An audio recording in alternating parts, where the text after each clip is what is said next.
where should somebody start if they're like, okay, well, I don't have any digital marketing, any presence on social media, I don't have a podcast, where do I start first? Turn the camera on. Yeah, that's hard, isn't it? You just got to turn it on. Yeah, but see, the people that make it hard, this is where I get them. All right? So who are you making the videos for? Is it for you? Is it for other people? That's what I had to tell myself, because I was like, oh my gosh, I have to like film myself. This is so hard. And I wouldn't be able to do it if I wasn't thinking about who I'm serving and maybe the one person that I'm talking to. Man, I tell people every day when they come up with all the reasons that like, oh, I'm not comfortable and so on and so forth. I'm like, well, that's about the most selfish thing I've ever heard come out of anybody's mouth, because you're making it all about you when you're supposed to be making these for other people, to help other people, right? Nobody can do business with you if they don't know you're there.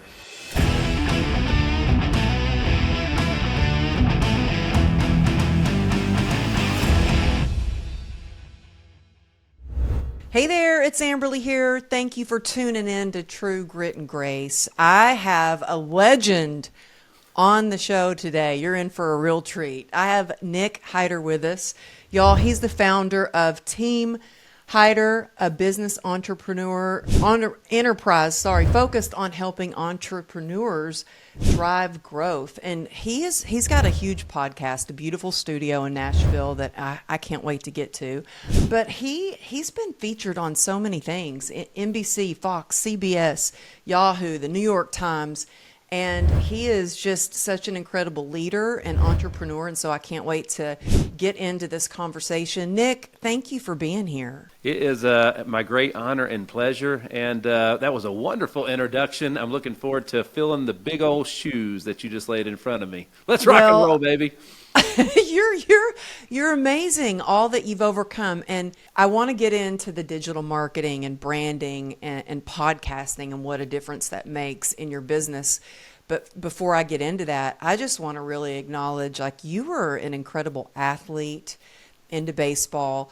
Do you feel like being an athlete has helped you as an entrepreneur? No doubt. It's probably, I wouldn't be the person I am without it, obviously. But the greatest thing that, like, my sport was baseball.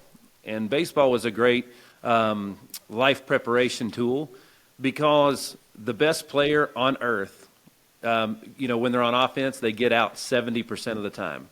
So the best in the world fails 70% of the time. They fail more than they succeed, right? So being able to control your mind and focus on the next pitch or the next at bat or the next game to keep things moving forward and learn from whatever it is that just happened. So in baseball, we say you win or you learn. You never lose, right? Because there's always another bat and always another game to play. So that and that alone is a huge thing for I think all kids should play sports to some degree. It teaches you how to play well with others, team sports, so you win and lose as a team, yet you're successful as an individual. I got paid as an individual, yet we won and lost as a team, right? So there's always that fine balance. It's a lot like being in the workforce. Yeah, that's so good, and I think that I agree that kids should be into sports to have that outlet. Mm-hmm. My daughter's a horseback rider, and I can't tell you how many times she gets thrown off her horse. My mom came to watch her ride the other night, and my mom the whole time was like, oh, is she going to get thrown off? Oh, and I'm like, Mom, she's going to be fine. Like, she gets thrown off. She gets, like, now she doesn't even, like, stop to like dust off the dirt. She just gets back up and hops back on. And it teaches so much about resilience and grit. And I just have to tell you something funny. So I got asked to play in the celebrity baseball tournament, and I said yes. And my husband was like, are you crazy? You don't even know how to play. And I'm like, but I want to play. It's a good cause to support veterans. And so I get there. I played last year, and I played this year. They actually asked me back. I don't know how that happened. But this year, oh my gosh, I get there, and there's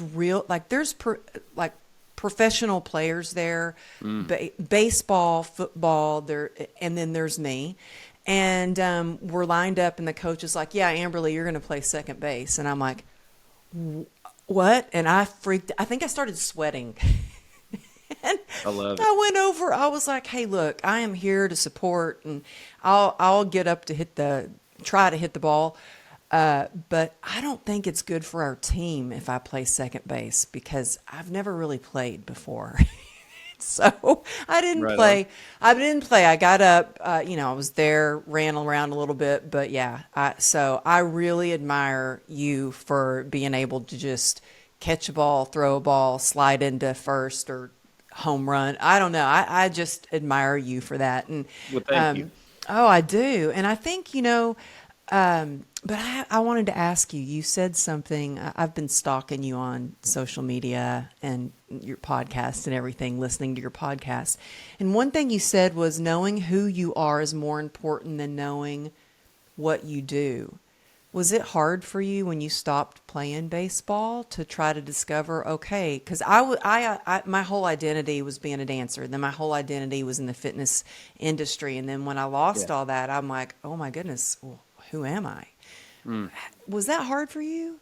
Yeah, it was incredibly hard. I've spoken to that a lot of times. It's something that when I've interviewed some of the best college baseball coaches in the game today, and we spoke about that in depth. When I was done at 27 years old, when I had played my last game, when I had finished my baseball career, I did some other things, and we actually did some things in the hospitality industry at an elite level. However, I was still the baseball player. I dressed the same way as I did as a player for probably 10 years after I wasn't a player. It took me a good 10 years to figure out what my impact was going to be here, what my purpose was outside of the game of baseball.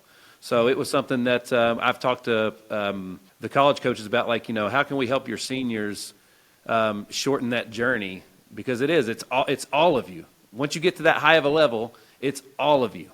It's your whole being. So when that's all of a sudden over, it's kind of what happens. When you lose somebody close to you in life, whether it be a spouse or something, there's a period of mourning where it takes to kind of get over to be able to look forward of what it is. And I guess the best advice I ever got when I lost somebody was take the time right now. It's going to happen.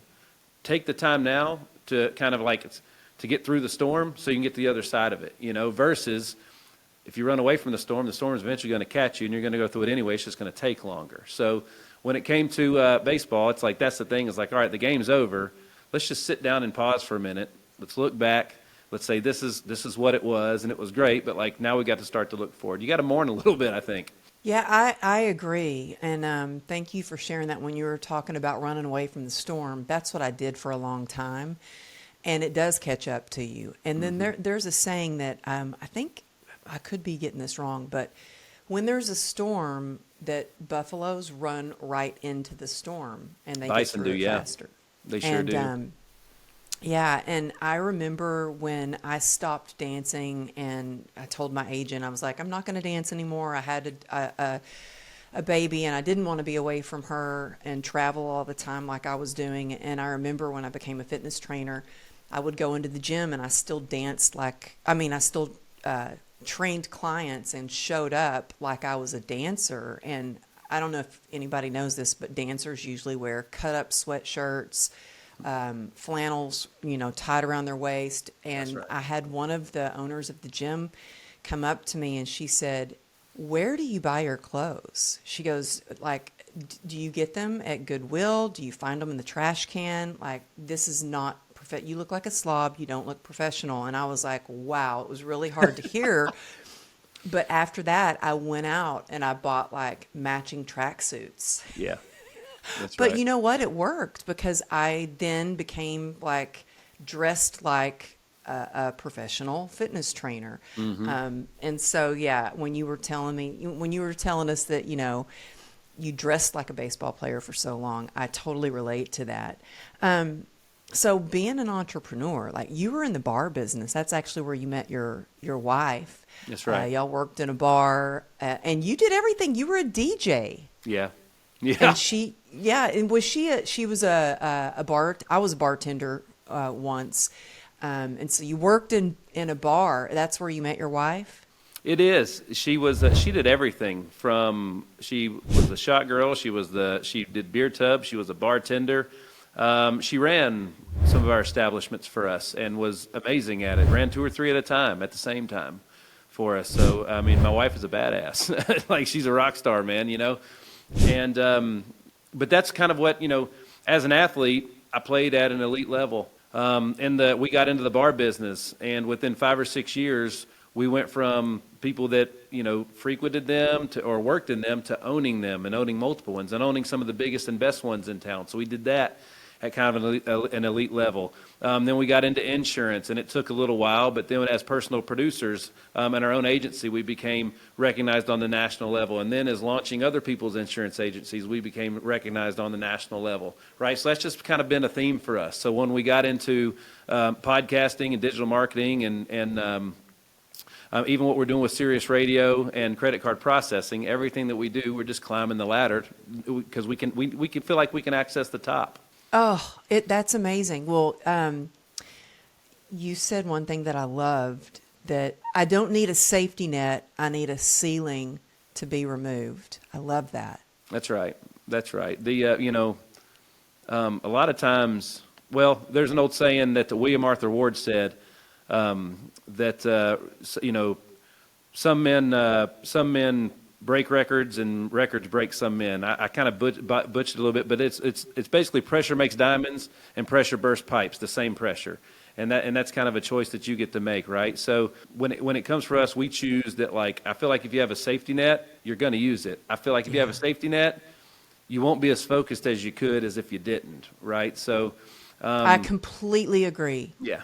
Oh, yeah, because I remember when I left Texas, I left when I was 18. I had worked 4 jobs to save up $1,200 and had some, like, gift certificates to McDonald's. And I was, like, living on ramen soup. But I moved to California, and I had no safety net. I had people saying, oh, you'll be back to Texas. And I was like, no, I'm not going back, because I ran from a lot of being not safe and think trauma that had happened. And I was like, there's no way I'm going back. So I didn't have a safety net. So I was like, this has to work out. Like, I have to figure out how to keep a roof over my head and just keep going. And I think that athleticism and being a dancer and running track helped me, because I knew how to push through hard things. What are some of the lessons that you've learned being an entrepreneur? Some of the toughest lessons that you've learned that have helped you along the way?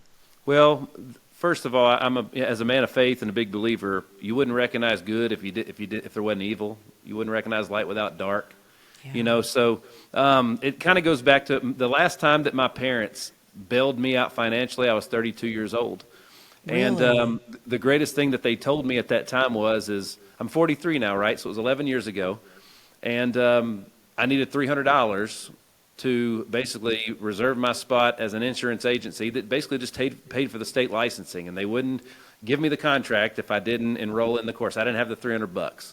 So I had to walk outside and call my dad and say, can I borrow $300? And he said, this is the last time.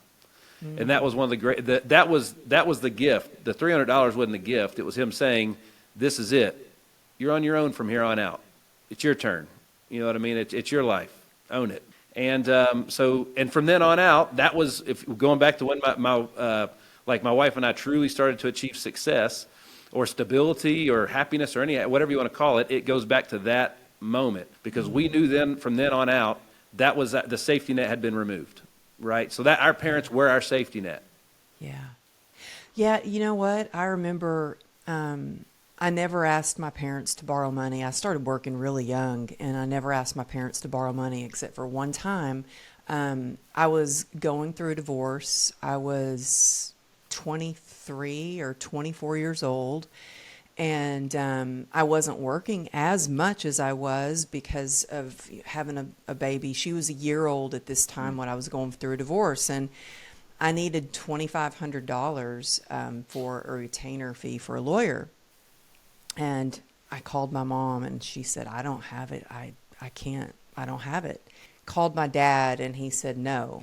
And so it was a good lesson for me. I was like, okay, there is absolutely no safety net, and I absolutely need a lawyer. And so it was the first time I went to the bank, and of course the interest rate on that loan was a lot, but I was able to borrow $2,500 from the bank. And that was because my first credit card was at at 18, I got an American Express card, and I've had that card, same card forever. And that was a way for me to build my credit. I paid that card off. I never have been in credit card debt ever. I always pay it off every single month. But it really pushes you to go, okay, it's up to me. Like, I got to get my butt in gear and figure out a way. It's about being resilient, you know. And so I want to get into, well, I had questions about insurance. Can I ask you real quick? Sure, absolutely. Before we Bring get into the digital marketing stuff? Come on with it. Okay. So we have life insurance. We've got health insurance. My husband always kids around and says, "Oh, you just married me for my health insurance," because he was lieutenant commander with the CHP, and he does have really good insurance, by the way. Yes, he does. He does. And he's always like, "Yeah, you just married me for my dental plan and my vision plan." And I'm like, "Well, I do kind of like it." But let me tell you, I don't understand how people do not have health insurance. I've always had health insurance because you never know when something's going to happen. And after my motorcycle accident, Nick, we had $2.9 million worth of medical expenses. Can you believe that? Yeah, absolutely. We had a lien on our house. It Yep. was crazy. Yep. Crazy. So give the listeners a little bit, like, if they're saying, well, I don't have money for health insurance, what's something that they can do? Well, Contact you? Yeah, I mean, obviously, like just in the state of Tennessee, just my family and I alone, there's hundreds of options, okay? Some through the marketplace, some through privately, through private carriers. Like, you know, you can't, for instance, the private carrier stuff, most of those you have to go through an agent to even get a quote. So like if you're just shopping on your own, you're not seeing the whole entire market. And a lot of those private plans are going to be available based on a lot of things like a record of good health, your income, all the way down to like your zip code and what's available to you through there. So there's always a great place to start, but like get somebody that you can trust, an agent that you can trust, that's going to show you all your options that are available to you at that time. Have a conversation with them once per year. Get in and get early, because you're going to get the best rates early. As you know, you can't buy insurance after the fact. That's not how it works. The biggest misconception that I see, that we've seen for years about health insurance is people want to use their health insurance, but they don't want to use any of their other insurance that they have. They don't want to use their car insurance. They don't want to use their homeowner's insurance. They don't want to use their life insurance, but they want to use their health insurance. Right? And I'm like, well, what's the difference? Why does health get put up against something else? Well, they want to use it for the preventative. All right, cool. How much preventative does your homeowner's insurance do? How much preventative does your life insurance do? How much preventative does your auto insurance do? And if it did preventative, don't you think it would cost more? Yeah. Right? So it's basically just getting things on a level playing field where they understand that health insurance, let's make sure that you're comparing apples and apples as the most that you can. You know, and also understand that, like, you know, the more you use your health insurance, then the more it's going to cost as you go, because claims are claims, and you buy insurance, and those insurance companies are for-profit companies, man. They're in it to make money. So, you know, the rates you get, especially if it's privately traded, are based on the risk pool that you're being put in. So basically, it's like an association. Yeah. So that's why you got to have an agent or an advisor that understands all the ins and outs about the market, but most importantly cares most about you, the client. I've always been very clear, letting people know this is how we get paid for doing this, right? And we get paid by you being a happy customer, paying your premium for a long time. So we don't want to just go in and get you to spend a whole bunch of money that you're going to cancel in 2 or 3 months. We want to find you something that's going to be a fit for at least a minimum 12 months at a time. And then we like to review every 12 months because the market goes up and down. There's been so many changes since 2014. Every single year, I talk to my accountant every year. It's not something where I hired her, she does my stuff, and I never hear from her again. We have ongoing conversations about making decisions and so on and so forth. And just like law changes and everything else with that, I don't know all that she does, and I don't want to know all that she does. That's why I hired her, and I trust her. So find you somebody when you make a decision like that, because a couple years ago, there was a statistic that came out that was mind-boggling, and it was like 76%, give or take, of the people that filed bankruptcy due to health claims had a health insurance policy in place. Right? What? Yeah, but if you don't buy the right network, right? If you're not tied to the night network, all those things matter, right? So network, in my opinion, is, besides affordability, network is the first thing you need to take care of, because, like, again, the best way I knew how to describe it to my clients the most was, I was like, hey, everybody loves Broadway in Nashville, right? So I was like, if I could give you this card, this membership card, that's going to get you free drinks anywhere that accepts it, right? You skip the line, you walk right in, first 3 drinks are free. They'd be like, I want it. That's great. But then they get down there and they realize, man, Nick, I went down there and nobody took it, right? That's what happens in a lot of times with insurance. Oh, So, yeah. you know what I mean? So you got to make sure that you want the biggest, most robust nationwide network ever, because a lot of the plans are locally, like the networks are local only. Well, what happens if the accident happens when you go to Disneyland and you're out of town or on vacation or traveling for work? A lot of plans through the marketplace don't cover if you're on the job, right? So if you're self-employed and you don't have workers' compensations in place, well, you're not insured when you're at work. So there's a lot of unknowns and a lot of things to think about when you do that, and you want a specialist like myself or my wife or somebody like that to help you out with that. Oh, that's so good. Well, I have to say, too, that I listened to your episode with Brad Lee. Mm-hmm. I love Brad. Oh, my He's the goodness. best. I was on his show probably around the same time. Yeah, probably around the same time that you were on his show. And I tell you what, I shouldn't have probably done it. I was hit by a car the day before. Oh, my And goodness. yeah, I mean, not in a car. I was riding my Razor, the little scooter, with my daughter, and we were going through a crosswalk, and we were both taken out by a guy who just was speeding and not paying attention. And luckily, we were thrown and not rolled over. Good But grief. it was pretty scary. And but I had told Bradley that I would be on his show, and I when I say I'm going to do something, I do it. Although when I got there, I realized I got there, I still had like a scabbed up arm, and I was a little shaken. I was a little slow, and so I'm just like, man, I should have told him, hey, I just got hit. And I did, I think, on the interview say, or maybe before we started recording, I was like, yeah, I just got hit by a car, and then got in my car and drove all the way to Vegas from LA. But he cracks me up, and I loved all the questions he was asking you about insurance too. Yeah. Oh, yeah. Yes, he just cracks me up. But that was a great episode, and life insurance. We have life insurance. I was having a surgery, and this is after my motorcycle accident, and it was one of the surgeries maybe a year after the accident where they had to go in and do some work on my ankle. And we get there, and my husband looks at the doctor, and he's like, hey, so what are the chances of her dying in the surgery? And the doctor was like, my husband's like, because I just upped her life insurance, and I'm just checking. And I'm like, he's kidding, I think. Do you think everybody needs life insurance? It just depends on if you leave unexpectedly, who and what you're leaving behind, right? So, we specialize, our bread and butter has always been the health.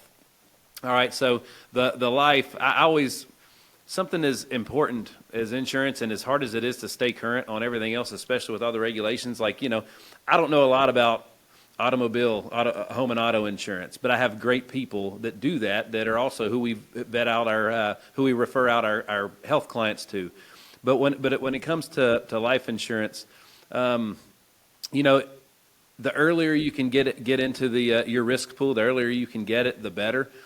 Just because you're going to get the best rates ever right then and there, right? And there's a lot of depending on how you structure your policy, there's a lot of financial advantages if you get the right life insurance policies, right? So you can have access to the money while you're still alive. There's a lot of things that you can do when it comes to life insurance. But if you plan to have a family, or you plan to have a lot of things, maybe like I couldn't stand it if something happened to me today. Is my wife and kids taken care of, right? Mm-hmm. And what's the dollar amount that I would feel comfortable with being gone with today that would take care of them? And that's what you need to have insured, right? So, yeah, I think everybody should consider it at least. and based on wherever you're at in your life, it should be something that's on your roadmap as you grow, because you might say, well, we don't have enough or to worry about right now. Well, I hope you don't plan on staying there your whole entire life. You know what I mean? I hope you want to achieve some level of success, maybe own a home or whatever it may be. So you want to be able to ensure all those things to make sure that if something happens to you unexpectedly, which is usually that's how a lot of accidents happen. You know, especially even the healthiest people on earth have accidents. You know what I mean? So Yeah, you yeah. just want to make sure people are taken care of. And I know, like, your business boomed in 2020. Like, COVID happened and your business just boomed with the health insurance. I can imagine people freaking out and being like, I need to get some health insurance. I don't know what's going on with everything. And then is that when did you start transitioning into, I mean, your podcast is beautiful. I mean, Thank you. y'all got to check him out on Instagram because like your videos and the production is beautiful. And I love that you talk so much about like it. If you're not out there, if you're not showing up on social media, if you're not being a personal brand and letting people get to know you, then people are going to Google you. They're not going to find you. You're not going to get business. And that's what a lot of people, they don't understand the importance of social media. And I remember when I first got on social media, my husband thought he didn't understand it. And I'm like, no, I got a plan. Like I am building a community here. I want to, when I launch my book, I want people to actually show up at the book signing to come hang out with me. I don't want to show up at the store and nobody be there. And lo and behold, I'd like really focused on social media. And a year later, because I didn't have social media. And a year later, I did build a community. Can you tell us, like, when did you get so involved with, because I'm sure the health insurance had to keep you really busy along with all the other things that you're doing. When did you get so involved with the podcast and the branding and the digital marketing and all that you do? Well, we got really good at digital marketing in the hospitality industry because it's extremely competitive. It's all promotion based, especially on Broadway in Nashville, Tennessee. Oh, I can imagine. Yeah, back then it was a different city, and you always had to have promotions in place.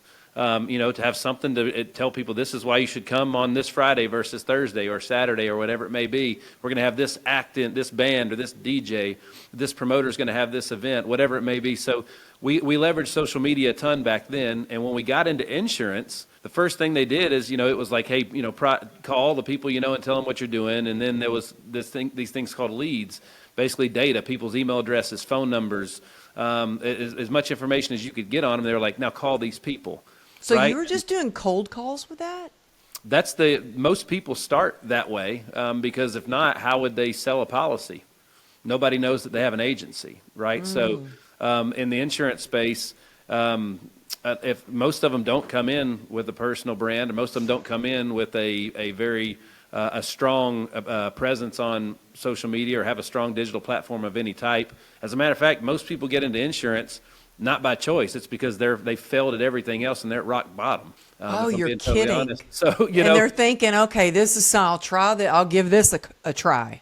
I don't think anybody stands up on career day in school and says, I'm going to be in insurance. I don't think nobody does. I don't think that happens one time. You know what I mean? So, but what happened is my wife and I had a pretty engaged audience on Facebook back then. And so I was like, man, we had all these great static images. We had some ads made and whatnot. And we just started, and I was like, there's nobody else in insurance. And wait, what here. year was this when y'all had like a really good Facebook following? This is like 2015 and 16. Oh, wow. And no insurance I don't companies, even think I was on Facebook then. It was wide open. Like you could go on Facebook and in the search bar type in health insurance Tennessee, and I'm all you'd find. Wow. I'm all that you would find, right? So we just went there. We started calling and we did that stuff, and I was like, God, I just don't think I don't want to do this long term. Seems like there's a better way. Seems like we have other tools that make us unique. So we did that, and we crushed it with that. And in 2020 is the year that I met Brad Lee, and he looked at my Instagram and he said, you're not doing any videos. And I was like, nah, man, we're doing really well with static images. And he said, well, how well would you be doing if you use videos? And I said, that's a great question, man. He goes, you want to find out? And that's literally one of the first conversations we ever had. I talked to him about a week later, and in that week, I had hired a camera guy, I had filmed footage, and I'd got videos online, and I'd literally almost copied, frame by frame, exactly what he was doing. And so he called me up, and he said, hey, man, I'm thinking about getting in the insurance space. You guys are doing it really well. I love the presence online. Why don't you come on my podcast? And we did. And obviously, you've seen his studio. It opened my eyes into something. It was like it was a TV studio at the end. Oh, it's unbelievable. I remember walking in, and actually, I was a little intimidated, to be honest with you, because this was a while ago, and I knew how big his podcast was. And I walk in, and I'm in this, space, and he comes in and talks, and I was like, oh my goodness, it is beautiful. It's like a dream studio. Mm-hmm. It truly is. And so, when that episode came out, I saw the boom specifically on my Instagram, and I looked at my wife, and this is all this is happening during the COVID era, and it's like we're trying to figure out how to really where the insurance industry is going to go next through and after COVID.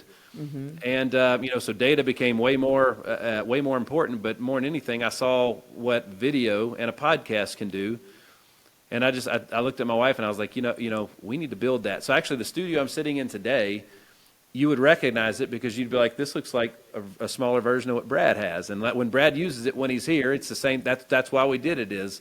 I felt like he did it right, and we built something extremely similar. And that was the best thing that we've ever done, because everything that we have today, all the growth that we've had since then, and everything else, and all the other industries and spaces, is because of that online digital presence and that personal brand that we've been working on so hard while we're working in the building in the background of our insurance agency and our other agents' agencies. Oh my goodness. I love everything that you're saying. So good. So good. People need to really hear this. I mean, and this is helping me so much too, because I saw when I was on Brad Lee's show, like just the power of social media. Just when I was like, oh my gosh, and numbers don't lie. I saw a spike in my book sales after being on his show. That's the kind of influence that he has. And then, oh my gosh. So, Nick, I was on Ed Milet's podcast, and I was not expecting, I was expecting maybe a spike, like he's huge. I love him. Mm-hmm. And after I was on his show, I got my DMs, my email, everything was flooded. I couldn't believe it. I posted the video that his team sent me, and it has, I think, 700,000 views on Instagram, which is a little harder than that's pretty normal for TikTok, but Instagram, it's like, that's a lot. And for me anyway. I couldn't believe it. I had more people reach out, and it was a bigger deal than when I was on Hallmark or the Today Show or even the doctors. More people from his podcast reached out to me. That's the power of a podcast. And your studio is beautiful, by the way. I mean, I see your background's so beautiful. And this is actually the last episode that I'm recording from my home office. I've just moved to a studio, and last night I was laying in bed going, man, it's a little bit harder traveling to go to a studio, and did I make the right decision? Is it going to go well? And you just made me feel better about moving to the studio, because the studio I moved to is absolutely gorgeous. So thank you for that. But I want people to know the power of a podcast. Like, it is a lot of work. I'm not going to lie. People said, oh, it's hard work. I'm like, oh, yeah, they must not know me. I've got grit. Like, I know how to work hard. It's a lot of work. I mean, you have to have a good team. I have to have a good team. Like, there's no way I would want to edit it myself or anything like that. Tell us a little bit about how podcasting has actually helped your business. So we all agree that proximity is extremely important, right? Heck yeah. And you've all heard the saying, to be a fly on the wall in the room, Well, when you have a podcast, you get to be a fly on the wall with just about anybody that you want, right? So at the end of the day, the podcast is by far the greatest networking tool that I have. I wouldn't know the real Brad Lee if it wasn't for podcasting. right? I wouldn't have had a reason to have. He's actually a buddy of mine, but one of the owners of the professional Major League Soccer team here, Marcus Whitney. What business do Marcus and I have that is that allows us to hang out for an hour or two together and talk shop and whatnot? Like it's just there's so many people that we're doing deals together now because of a conversation that happened that never would have happened if there wasn't a platform of a podcast to do it on. Oh, it's so true. It's so true. And I want to go back to one thing that I love that you said that. So you met Brad and you were like, well, I hired a video. You take action. You are an action taker.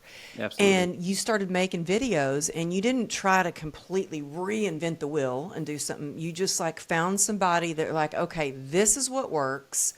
Not that you're copying exactly what he's doing, but you're like, this is what works. This is what I'm going to do. And I think that's so important. I did that this morning. Like my new producer is like, we need to work on your intro for, you know, the new videos that we're doing.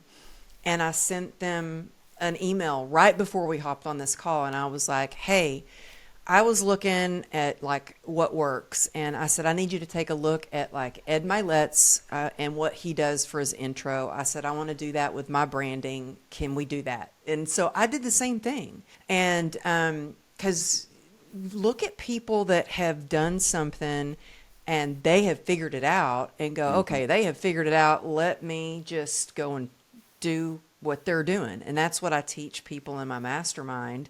And you are so right. I'm trying to think of who introduced us. Was it Bo Hawkins or was it Carrie Jack? Carrie. Was it Carrie? I love Carrie. Oh, yeah. Carrie's oh the my best, gosh. man. Carrie's amazing. Carrie is amazing. You know, we're doing a retreat together, a couples retreat together in Montana. Oh, man. So I can't wait. Again, to be a fly on the wall. What? I said again, to be a fly on the wall.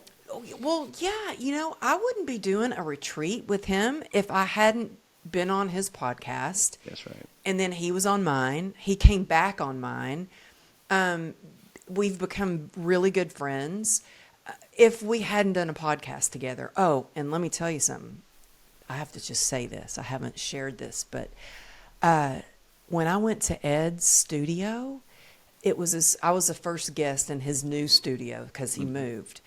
And we were trying to get the lighting right and the cameras right. So because of that, I got to hang out with him for hours before we even started recording. Yeah. I mean, I was going, I was in heaven. I was like, I get to talk to you and just hang out, and now we're friends. So there's so many times I've had guests on the show that I end up doing a collaboration with them. We help each other promote our books, or you know what I mean? And so it's incredible. Where should somebody start if they're like, okay, well, I don't have any digital marketing, any presence on social media. I don't have a podcast. Where do I start first? Turn the camera on. Yeah, that's hard. You just got to turn it on. Yeah, but see, the people that make it hard, this is where I get them. All right? So who are you making the videos for? Is it for you? Is it for other people? Exactly. That's what I had to tell myself, because I was like, oh my gosh, I have to like film myself. This is so hard. And if I wouldn't be able to do it if I wasn't thinking about who I'm serving and maybe the one person that I'm talking to. Man, I tell people every day when they come up with all the reasons that like, oh, I'm not comfortable and so on and so forth. I'm like, well, that's about the most selfish thing I've ever heard come out of anybody's mouth, because you're making it all about you when you're supposed to be making these for other people to help other people, right? Nobody can do business with you if they don't know you're there. Okay, and at the end of the day, your personal brand is your reputation online, and your reputation online is your digital storefront. Remember in the old days when you opened a business, location, location, location, right? Well, this is location now. Location, location, location, right? So are you on it? Are you not? When they see that, people make decisions about the consistency, like your commitment to your own personal brand online. So if you're stagnated with your consistency on how often you post and the quality of it and so on and so forth, they're going to be making decisions about the quality of your business based on the quality of what you put online. You're right? so right. I they're going to just associate had it all a together. conversation, I had a conversation with a client of mine, and I was looking at his Instagram and I said, well, you got to be consistent. He goes, well, what, like once a week? I'm like, no, you need be a little more consistent than that. Like when I first started, I made a commitment to figure out one time in the day where I could absolutely make a commitment to post. And that's how I started, teaching people actually that, okay, well, Amberly posts every single day at 6:30 a.m., 5 days a week, Monday through Friday. And I think you teach people to go, okay, that's when she posts. And then people start to look for your post at that time during the day. How many times do you think somebody should post a week? A day even? First of all, it's called social media. So how social is your media? All right. So look at the people that you're competing against. So like if you could look at, I don't know, let's look at Gary Vee's Instagram today. Well, he's probably going to post 5 or 6 times today, and he's going to do it across all of the big 6 platforms, right? But he also has a team, a huge team. But again, that's who you're competing against. Yeah. That's who you're competing against. There's a lot of noise out there. Yeah. So, the people are like, well, I don't have a team. Well, not yet. But again, you got to get started, and you do have to you have to be consistent with it. When I first started, it was once a day, until it was twice a day, until it was 3 times a day, until it was 4 times a day, right? So you got to start somewhere, but get rocking and rolling and get going. And, another great reason to have a podcast is because it's a great source for that content. You can take that 60-minute episode or whatever it is and turn it into 4 or 5 clips or more, and it's usually well produced and whatnot. But at the end of the day, man, there's even in the world of insurance, the biggest excuse that we heard is that person has more leads than I do. Okay, well, life's fair. Everybody's price is just different, right?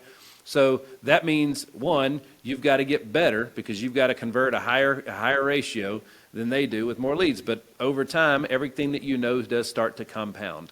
So if somebody else being further ahead of you in the journey is what keeps you from getting started, you aren't going to win anyways, right? So, and it's not as much about, frequency is important, but it's the body of work. So if you looked at like Gary Vee's Instagram, so like people would say, let's look at it. I'm going to pull it up right now just to see how many.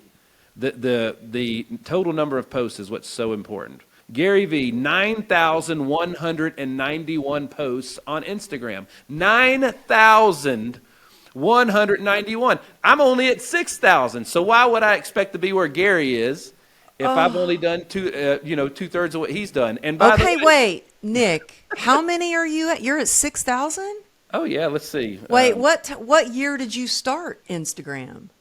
Look at me getting all competitive. 2013, however, it was very inconsistent back then, and it was all pictures. 2020 is when I started doing video. So, 4 out of the 6,000 has come since 2020. Wow. Right? So I don't think I started. We can all agree, though.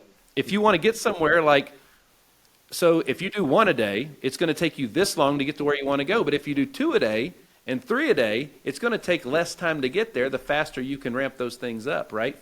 So that's where the frequency comes in place. Yeah, that's so great. And, the question I get a lot, or I think the excuse I get a lot is from people who are telling me, well, I worked really hard on this Reels and I just want to get it perfect. And I'm like, no, just make progress. Just post. And honestly, my post that my husband was giving me a hard time about this just last night, my husband and my daughter, because I did a post where I was like, I'm going to post today. I don't really have a picture, and I just did a selfie, and I'm in my sweats. I'm in my shorts, no makeup, glasses on, and I took a selfie and did a post with that, and they were like, oh my gosh, I can't. And I'm like, you know what? That post got more interactions. The insights were higher than something that was perfectly curated and done by a graphics designer. And it's it's just doing it and thinking of who you're serving. And I like that you said, stop. That's selfish of you if you're holding, it's selfish if you're holding your gifts and your talents. There's maybe somebody out there that you could really help. And there was a guy on Instagram once that sent me a message, and I copied and pasted this and put it in my notes and saved it. And he was about to commit suicide. And he said, and I just kept hearing your voice.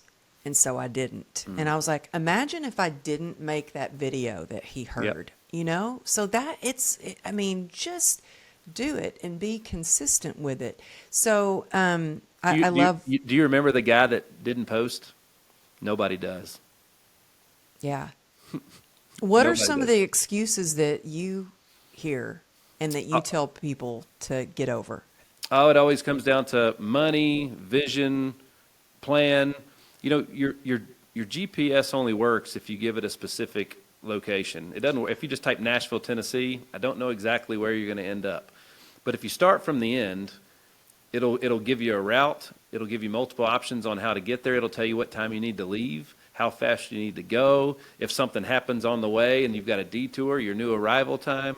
Like life, like if you treat a lot of your business just like you do your GPS, a lot of good things will happen for you. But at the end of the day, like, look, man, as a man of faith, Jesus said you got to go. You got to go where people are at to help them. People are on their devices, and if you're not there, you're going to lose your customers to somebody that is, and that person that's on there is going to get to help your customers. And I truly believe that nobody's going to care harder or more and work harder for their clients than I will. So like I owe it to them to be on there so that they can do business with me. If they don't know who I am, they're going to look me up. What are they going to find? Yeah. You know, but more importantly, like, what are they going to find when they look at my competitors? They're going to make decisions without ever talking to me based on what's online, right? And another thing too, like when it comes to podcasting and stuff, pay attention to this. So you can go back to radio and TV. Radio came first, TV came second. The difference between radio and TV is you can see TV. Okay? Well, how did podcasts start? You're so right. It started only audio. Now we're doing video. Guess what? The ad spends and the ad sales are mirroring TV and radio and TV as well. Mm-hmm. Okay, and then radio and TV led to what? Led to cinema, right? Led to movies and everything else. So like you can just pay attention. Like everything that we've done in the world of podcasts, helping other people launch their shows, teaching them how to sell ads and everything. All we're doing is using what has been like history repeats itself. My dad was in the music business growing up, right? So everything that I do, everything I do is 100% original, but all of it is ingredients and bits and pieces from other people. Nothing I do is 100% like all Nick Hyder, right? And here's the example I'll give you. In the 80s, there was a big band called Huey Lewis and the News, which I love. I remember. Right? Oh, yeah. So, well, they had revolutionized, like their at the time, their drum sounds kind of set the standard for recording, okay, their drum sounds. And Dad used to tell me these stories about how they didn't know how they got those sounds, but they were literally trying to mimic those sounds on all the records they were cutting in the studio. Really? Right? So they were taking those drum sounds and trying to match them, just like I do when I see Joe Rogan's clip and I'm like, oh man, I love the effects that he did there. That's what really got my attention. I'll send it to the team and say, hey guys, check this out. This is what got my attention. How can we use this on mine to maybe help get other people's attention? So it goes back to the same thing. I do the same thing.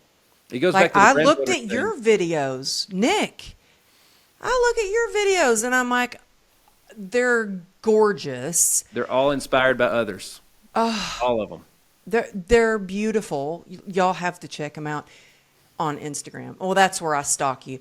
But so now you help other people with their ads, with their podcasts.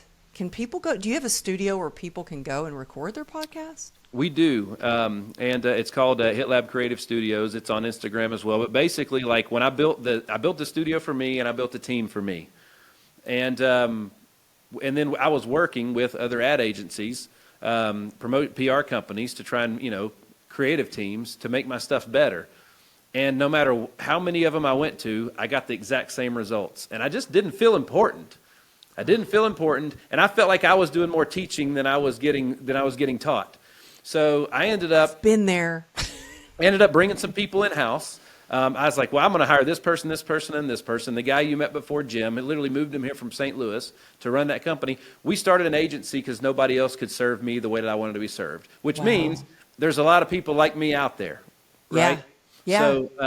So the Hit Lab was something that was built for me that now serves other people just because we feel like we believe we can do it better than anybody else can, and we believe that we're at least going to care more.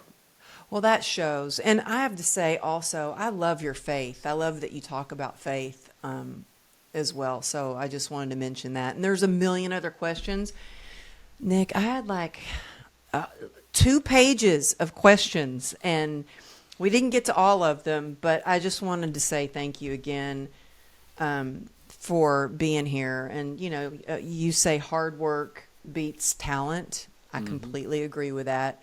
And I've had excuses from people that are like, well, I just don't have time to post and this and that. I'm like, you make time. Like I just, this morning, got up at 5 because I knew there were some things that I needed to do. I needed to get some material ready to post and stuff like that. But if somebody is like, gosh, I want to have content and I want to have beautiful reels on my Instagram and do a podcast, how can they get a hold of you to do that? Well, they could go to my website, nickhyder.com, and send messages through there, or they could literally just go on, shoot a DM on my Instagram or any of my other platforms, and just use the keyword grit, and that's how I know that they came from this today. And we'll reach out to them and be more than happy to dive in and figure out what it is that they need help with, and get them going in the right direction. The people that say they don't have time, that's common excuse number one. If you really want to know what's important to anybody, just look at what they spend their time on. Mm-hmm. So true, so true. And so y'all go reach out to him on Instagram, and his last name is spelled Hiter, just so you know. But all this will be in the show notes. So if you're running around doing cardio or you're in your car or something like that, just look in the show notes later. You can find all of his links. But Nick, thank you for being here and sharing your wisdom. And I hope that I get to be, well, I am planning going to Nashville so I can see your studio in person. Come on. And you let us know when you're coming, and we're going to chop it up. It's going to be killer. Yeah, I can't wait. So thank you for being on the show. And y'all, thank you for tuning in. And go ahead, take a screenshot of whether you're listening to Spotify, Apple, YouTube, and tag me at Amberly Lago Motivation and Nick at Nick Hyder. And we'll see you next week. Thank you.